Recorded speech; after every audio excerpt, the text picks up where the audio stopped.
Hi, I'm Guy Powell, and welcome to the next episode of the Backstory on Marketing. If you haven't already done so, please visit ProRelevant.com and sign up for all of these episodes and podcasts. I am the author of the newly released book, The Post-COVID Marketing Machine, Prepare Your Team to Win. You can find more information on this at marketingmachine.prorelevant.com. There are so many decisions marketers need to make. Should they spend more on paid digital, paid social, paid search? How do they all come together? Whether you're a small or large marketer, if you get this mix right, you can drive significant incremental sales. Today, I'm interviewing Brian Davidson of Matchnode, and he is the authority on Facebook ads. And in the interviewing couple of seconds, we were talking about some incredible stuff that Facebook has coming up. So anyway, let me tell you about Brian. So Brian is the co-founder of Matchnode, and they are a digital marketing agency that is changing the way people and organizations leverage social media. Brian and his team have worked on digital ad campaigns for influential brands such as New Balance, the Chicago Bulls, the Chicago Blackhawks, Lending Tree, and Indiana University. Welcome, Brian. Thank you for having me, Guy. Tell us first your backstory in marketing. How did you get involved in marketing? So I graduated Indiana University in 2004 with degrees in entrepreneurship and marketing, but I had no interest in technology to the point where I didn't even own a laptop. But after college, I actually went out to Colorado and I was a ski bum for 2 years. When I moved back to Chicago and I thought I was going to work at a big marketing agency, well, magically, they didn't love seeing ski bum at the top of my resume. And I ended up getting a job literally answering the phone, working in customer service for a small but growing company that helped high school athletes find sports scholarships. So kind of like a match.com for high school athletes. And they were just getting into digital. They had basically Google search ads going to a terrible landing page with Windows Media Player on autoplay. So the digital transition was just beginning for them. And this is 2006. So in the background, the Web 2.0 revolution is beginning. I remember seeing things for the first time and just being all in. I remember my favorite writer quitting ESPN and starting his own blog. I'm like, what's a blog? I remember coding my first MySpace page to put an MP3 player on my profile, and I don't know how to code, so I'm just grabbing bits and pieces all over the place and trying to make it work. As a graduation present, my dad actually gave me a lifetime membership to the Alumni Association, which really didn't give you much, but it gave me a .edu email address. So I was actually able to join Facebook about a year before the cohort my age. So as this is happening, I'm just totally enthralled, all in, learning it about all the time. And I eventually went to my boss and I said, I think we need a social media department. So it took a little bit of convincing, but finally I said, okay, kid, you're in charge. And I became the director of social media. This is back in 2007. And I loved it ever since. I remember running the very first Facebook right-hand rail desktop only ads. And now we're here. Yeah, it is pretty amazing. And nowadays for our clients, paid social and especially Facebook are probably one of the strongest and most effective media channels that they have. It's really amazing how it, even going back to early 2000s and now 20 years later, it is still a very strong channel for large brands and for small brands. So tell us a little bit about how lead generation and online purchase works through social media. Yeah, well, there's a common thread that Facebook is declining. From what I can see on my end, it is doing nothing but accelerating. The tools that they're making available, the changes that they're making are getting better and better and better. Their call ads that just launched. They just launched a new lead ad for chat on Instagram only. Of course, they now have lead ads for chat on Facebook as well. Their lead ad products just launched something called lead filtering, which allows you to answer a question that's a leading indicator if you're a buyer before you fill out their lead form. I actually got a deck from Facebook this week showing their product roadmap for next year. There's a product where you can start a lead on a Facebook form, but finish it on a website. So it's like a combination experience. And they're working on a whole bunch of different changes that I think make the lead space extremely exciting. Then in the background, of course, there's been this big fight, basically food fight with Apple over privacy that's been going on for now 2.5 years. And it feels like the Facebook algorithm and the AI behind it, one, is getting better, better, and better. And two, Facebook is coming up with more and more ideas on how to combat this by grabbing signals, actual platform, to the point where they actually just announced some changes last week, that they're changing their AEM setup. And that's going to allow us to use domains in a little bit different way. It's going to really help us for our restaurant client partners that send people out to third-party platforms that incorporate the pixel, but didn't necessarily share their domain back with the restaurant. So that's going to be really exciting. So a lot of changes happening really, really quickly. And I see more and more spend going to Facebook because it's still absolutely the best place for you to generate demand. Everyone will always say, yeah, Google's pretty powerful. That's true. But if I'm on Amazon and Walmart and everyone's launching an ad network, but those are basically harvesting existing demand where you're trying to jump ahead of your competitors. That's great. And that works. But Facebook, you can go on the news feed, be scrolling through and find a product that's brand new. Funny story, I was visiting my brother in Chicago 2 weeks ago for a concert. I knocked on his door. He opened it up. He saw the shirt I was wearing. He goes, Coastal Crew? I said, yep, Instagram ads. Same, just bought the exact same shirt. That's pretty funny. That is really funny. You know, it's interesting how when you think about Google versus Facebook versus Apple, they're kind of the really the three big advertising titans, and maybe Bing a little bit with Microsoft, but certainly those three. And you know, and each of them have a very different position. No question that Facebook is definitely up there. And then Google, of course, with paid search is definitely a critical channel as well. So yeah, it is fascinating. And then, but I agree with you though, the ability to target so precisely on Facebook, I think is really good. Well, it's funny how that's evolved over the years, because we used to be an agency that really, really focused on our targeting and our custom conversions and how we optimized. And we realized that the platform was getting so advanced that targeting was not really done at the ad set level by picking out a demographic anymore. It was actually done at the creative level by having really good creative that targeted a very specific persona and testing those personas to the point where most of our targeting at the ad set level now on Facebook is completely broad, 18 to 65 plus. We might go 21 plus if there's alcohol involved.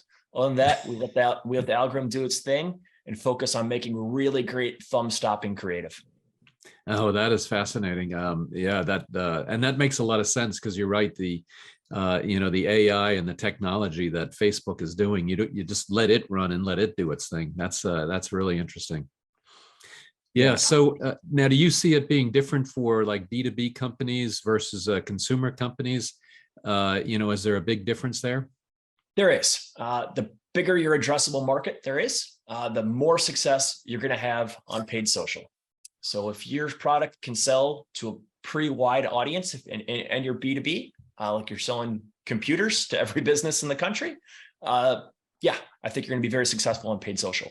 If you're extremely niche, it's going to be tougher. But I just got a new B2B client. We're selling some software to independent insurance brokers.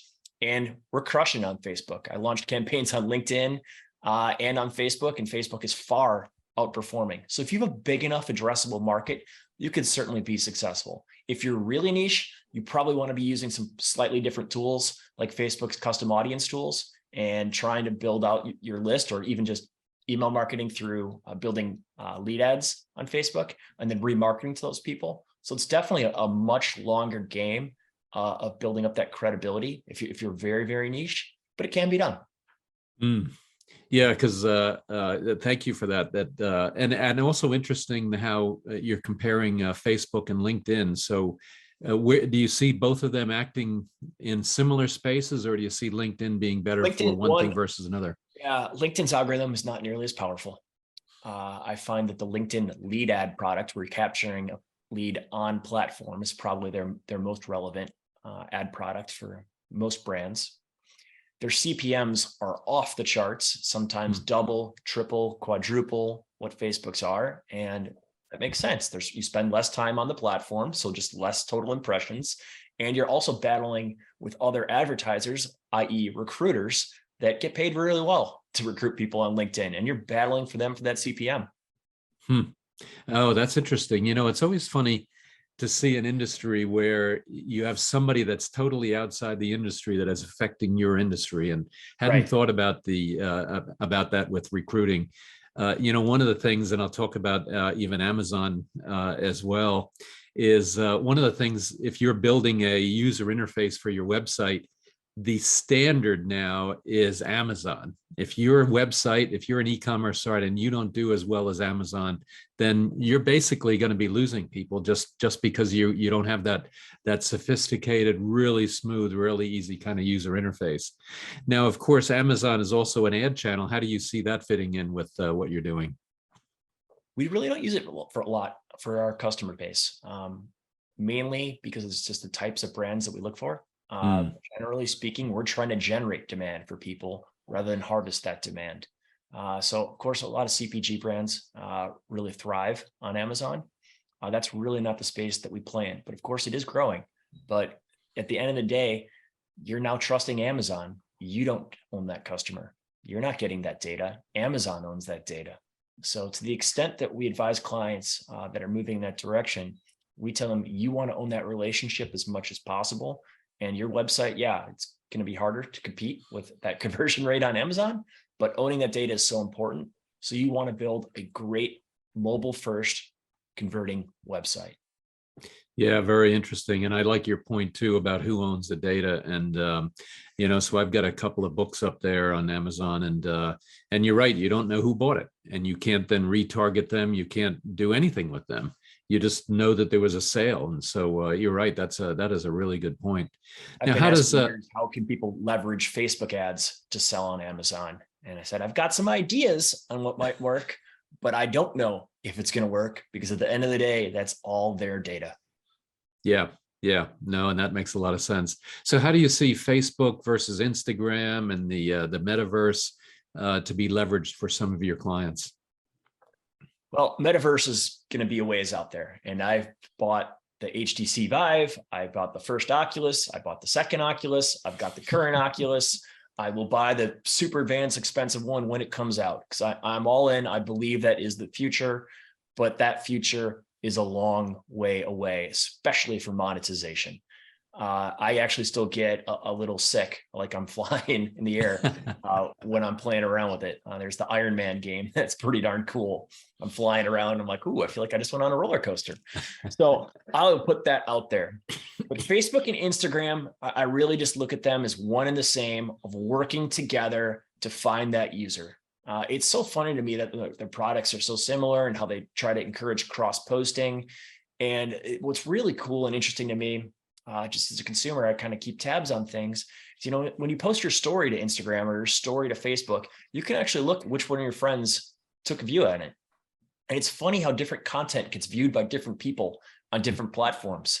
And I'll see someone on Facebook like something, and then not see from him, maybe he doesn't post much on Facebook. He only posts on Instagram, but he's actually spending time on there because I can see his likes.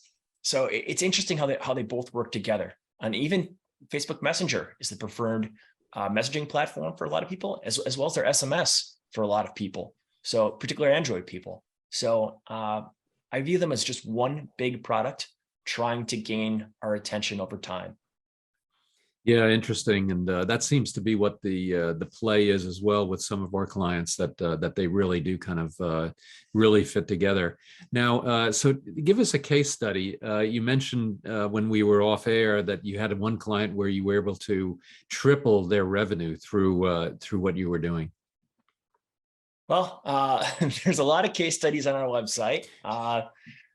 Probably my favorite case study is the first business that we ever really worked with that was a big business, and that was LendingTree. Those were the first big ad dollars we started spending on Facebook, and that gave me confidence that what we did as an agency was world-class, and the brands that we could work with going forward would be world-class, and we could point to really specific revenue targets that absolutely crushed it. But our tactics with them have changed dramatically over the years, and they've had to change dramatically. We're leveraging Facebook's conversions API in a big way for them to target more valuable leads. Our creative has evolved over the years. Video used to be absolute number one. When Facebook changed the 20% text rule, Images came back #1. We've got our Facebook reps yapping in our ear nonstop, telling us to run more boomerangs and run more reels. Still don't see a lot of ROI there. But it's interesting how our relationship has changed over the years, as well as the products we've worked on over the years. We've worked on basically every product LendingTree has, from bank deposits to auto loans to large home equity loans. It's been interesting, especially even seeing the waves of the economy ride through their products. Obviously, 0% interest time to quite high interest rate time right now. So it's been an interesting view into the macro economy as well. Yeah, interesting. And LendingTree, definitely a big brand, big advertiser. And how do you see then things working together, or maybe not so much between, let's say, paid social on Facebook versus their TV or their connected TV or some of the other things going? Do you see a lot of synergy, or is that a little less, a little more difficult to see? A little more difficult to see. They did do a very large national ad campaign last summer, leveraging Molly Shannon. It was a very good summer for us. Interest rates were very different, so it's hard to say that was the catalyst. But what we do see a ton of efficiency is just collaboration throughout the teams. Display team, working with the native team, working with the email team, working with the social team, and understand the tactics that are working for each. And sometimes it's actually very different. Sometimes it's really similar. And sometimes we learn cross-product as to what's working. So just a lot of sharing within the organization, which is cool. Yeah, and I think, and the same with our clients as well, when you are sharing across the different agencies, because each agency has a very strong specialty and really knows their domain, so to speak. And when you can share then what's working and what may not be working or what's coming up, that synergy can really drive a lot of business for the client. No question about it. Absolutely, 100%. And it's funny how many businesses you work with that synergy doesn't exist, and they can be a lot smaller. So being deliberate about that sharing is really important. Yeah, no, absolutely. So where do you see things going here in the next couple of years? So what are the big things coming up? Well, I think AI continues to be the topic of the day, but really the topic of the future. And there's debates about morality and could it be the end of the human race at the extreme side? But on the flip side, could this be super productive? Could this kill inflation because it's so deflationary? Whatever side of the argument you're on, it's coming. And I don't think government's going to be able to stop anything from coming really quick.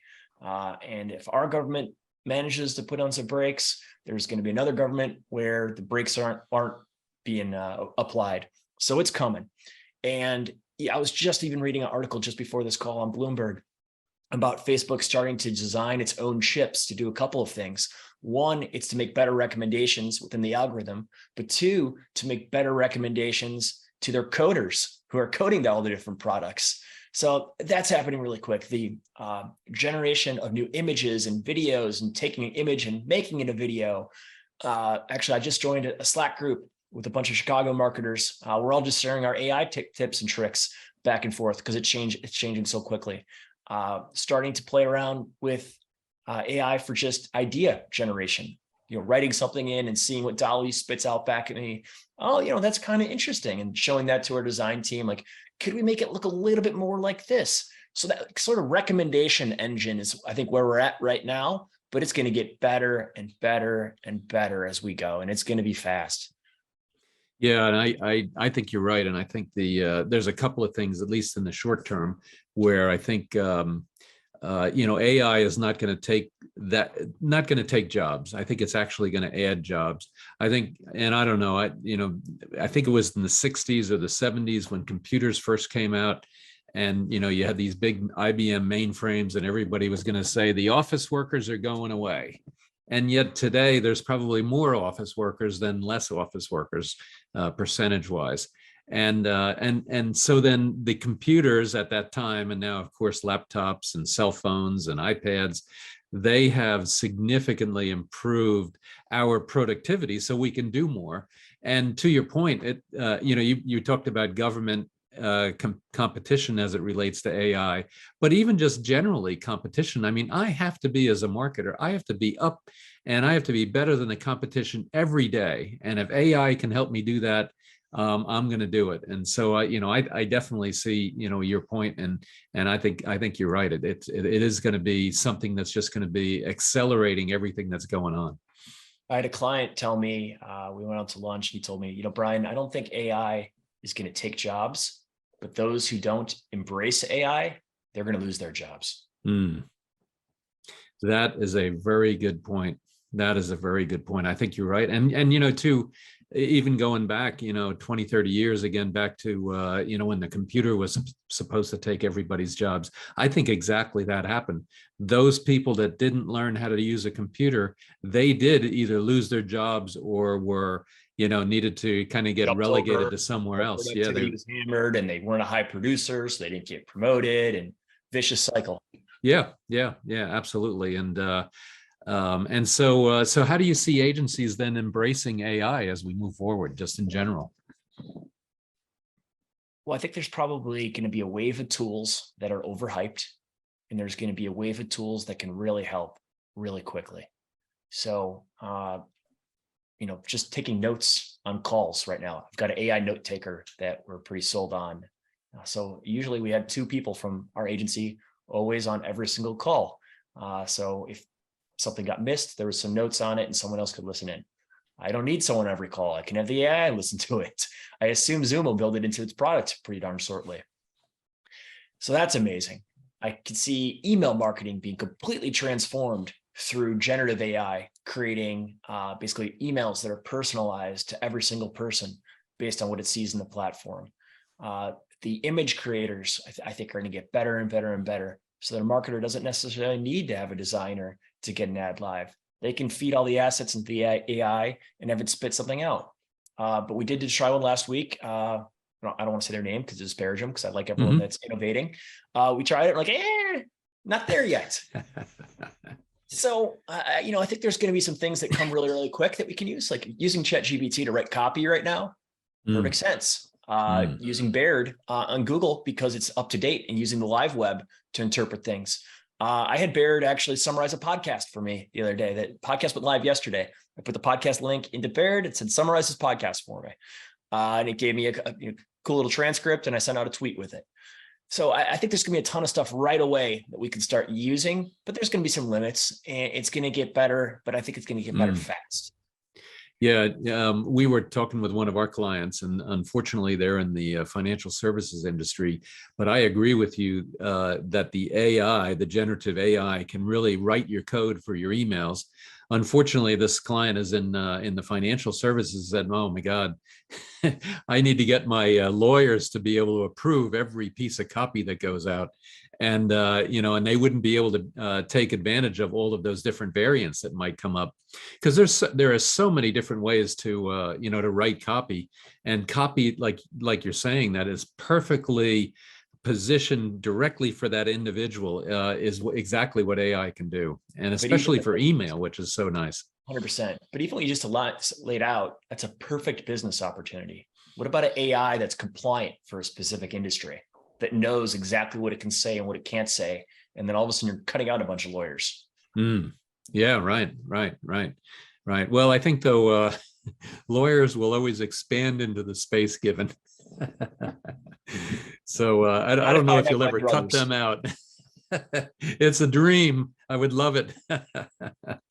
Yeah. So, all right. Well, that's just fascinating. So now you also, it looks like you're doing some really cool stuff for social media with sports teams and restaurant groups. Tell us how you see paid social being used, and really them supporting them in a big way. Yeah, well, it's interesting. So we first started working with the Chicago Bulls. That led us to working with Chicago Blackhawks. That led to us working with the United Center, selling premium suites.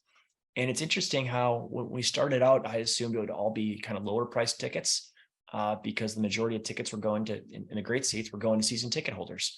But I started seeing more and more throughout the process that we were able to target higher and higher net worth people purchasing tickets at quite a bit higher values. Like when we started with the United Center, we weren't even sure if we could sell suites online. Like, does someone feel comfortable making a $35,000 down payment on a luxury suite?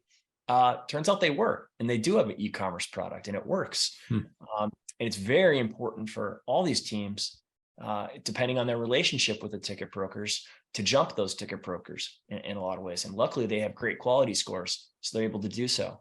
So we're able to use social to get a good return on ad spend and make sure that we're driving those brands forward. But it's equally important for them to be on search and using that quality score to jump those ticket brokers and keep as much of that revenue in-house. Yeah, interesting. And how does that work for restaurant groups? Restaurant groups very different. So the key thing that we unlocked last year was using 7 rooms to optimize for reservations. And we were able to work with some pretty large groups. What If Syndicate would probably be the largest group that we were working with, and Maple and Ash was their featured steakhouse. And they've got a couple locations across the country. It's absolutely fantastic. And we were able to leverage their platform 7 rooms to optimize for reservations. And generally speaking, the restaurants that we work with, if they're serving alcohol and they've got a high enough average ticket, we're able to really profitably book covers for them and lean it again into the algorithm. But some of the smaller restaurants, we work with much smaller budgets. So we work with Chicago Cubs ownership group and the restaurants that they own around Wrigley Field in what was in Gallagher Way Park across the street. Basically, there's a small little campus there. So we're usually there actually just promoting locally. So we're trying to book smaller reservations or promote private events and things of that nature. Yeah, interesting. And and I think especially now, coming out, well, we're definitely past COVID, but you can see restaurants and other venues, just having trouble kind of getting their momentum, going again. And even then the new restaurants that are opening up in the old spaces, they need to get their revenue going. And I think what you're talking about is a good way for them to do that. Have you thought about doing that for recruiting? Because one of the challenges that restaurants have is recruiting enough talent so that they can actually have all their tables full. We actually have run some small scale ads for servers, and it's worked well. Fantastic. So one of the interesting things that is also, ChatGPT and AI is really the next big step. And so there's some really cool stuff going on there. But the other thing that's really driving the market as well is social responsibility. Tell us about how that works and how social and other advertising might be able to help brands in that space. Well, as an agency, we really try to focus on conversion. We are not the type of agency that's going to come to a brand with our vision of how they're going to change their brand by promoting, X, or Y social issue. They come to us and they say, let's make this sell on social media. And whether we're taking one of those messages and promote it that might include it, that's not for us to say. Is it a larger trend? Absolutely. We see it more and more and more. But generally speaking, that's more of a branding play, whereas we are trying to drive the highest return on ad spend, drive the highest quality lead, make a big imprint in your business rather than that higher level branding. If that type of messaging works for conversion and we want to test it, absolutely, right up our alley. And we'll tell you, this works, actually it's working better. Oh, this is actually working worse. As we can see from all the headlines, sometimes it can really negatively affect your brand, as Anheuser-Busch is seeing recently. So it depends on the message. It depends on how you go about doing it. But as an agency, we just try to take your messaging and your creative and reform it for paid social so you can crush it. Yeah, interesting. And I see your point about, upper funnel versus lower funnel. And certainly upper funnel, a lot of the major brands have really begun investing in a lot of different ways and in social responsibility. And then where you're going is more on the lower funnel pieces. How do I get these great prospective customers to then actually convert and buy and engage? Yeah. I'm talking to a particular client right now that is basically a more sustainable type of shampoo. So that's going to be, of course, the number one messaging. Yeah. But maybe sustainable won't be as important as being more portable, and portable will win out. I'm not sure. So that's the type of thing that we help brands find out. Yeah, absolutely. Well, fantastic. So then, before we close, I've got two kind of standard questions. So what do you see as the new normal in marketing? I think it's the same as it always has been: change. If you don't love change, don't start in marketing. There's some core principles that are always going to be here, but the tools that we use and the environment that we're selling into is going to evolve and evolve rapidly. And that's what I love about it, because it forces you to be a lifelong learner. But for some people, that is not their jam. And I understand that, but I love it. I agree with you. A lifelong learner, and I think that's almost kind of what's happening in the market in terms of the new normal and how you can. We had to learn a lot in terms of reacting to COVID. Now we're in then there was post-COVID, and I think now we are, post-COVID, which I'm terming as the new normal. And I definitely agree with you. Lifelong learning is critical. And it is really the only way. And especially now when you got Chat GPT, I mean, we have to learn a whole new thing to stay up. Yeah. And then my last question is, so what kind of advice would you give an up and coming marketer? Somebody just about to get into the space and wants to really, make a career of it. I'm going to cheat a little bit, and I'm going to use advice that was given to me in college by my professor, who was not a marketer. He was in oil. He sold all these gas stations to BP in Indiana. They actually donated back to the entrepreneurship school, and he became my teacher. Dick Johnson was just a great guy, important in my life. And one of the messages he preached was get really, really clear on where you're going 30 years from now. And the more clear you can get on where you want to go, you'll naturally make the decisions along the way to get there. And I've absolutely done that as a marketer, going as far as I could at the first business I worked at, jumping to go work at an agency that was building some high-end tech, eventually starting Matchnode, starting another business on the side. And I was so clear on where I wanted to go. And that helped my marketing career. And I knew when it was time to make a move. And that's been really, really important to me. Yeah, how true. It's, start with the end in mind. And that's exactly, the way to look at that. And I think you're right. I think, a lot of young marketers kind of see it as, well, I have to get my first job, as opposed to here's where I want to be in 3, 5, or 10 years. And what are the steps that I need to do to be able to get to those different waypoints along the way? Or even you just start, right? Just start. You're in a place, great. And I know where I'm going. And now I can optimize now that I'm moving. Yeah, absolutely. And that's right. I mean, you always have to bob and weave because, things don't go right every once in a while. But if you can figure out how to recover. We're dealing with other people. Yeah. Today.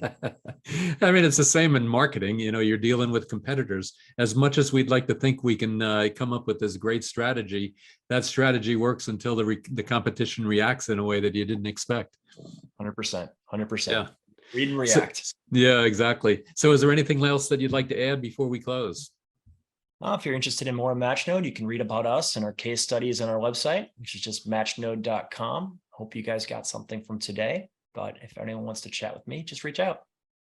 Fantastic. Well, Brian, thank you so much, and glad we were able to set this up. And it's really always great to talk to somebody that really knows his stuff and really has a vision as well to the future. I mean, I think this AI stuff is. I'm still trying to learn as much as I can, and you've definitely helped there.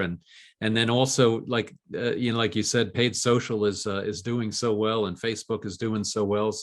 So it's not something that a marketer can miss out on. So again, where can they reach you? Matchnode.com, MATCHNODE. Fantastic. Matchnode.com. So otherwise, to the audience, please stay tuned for many other videos in this series of the backstory on marketing. Please visit marketingmachine.prorelevant.com to download the first chapter of my book and other valuable excerpts. And don't forget, sign up for more episodes on this, for more episodes of this and for the podcast series. And if you like this podcast, please rate it with 5 stars. Brian, thank you so much. Thanks for having me, Guy. Absolutely. Thank you for being on.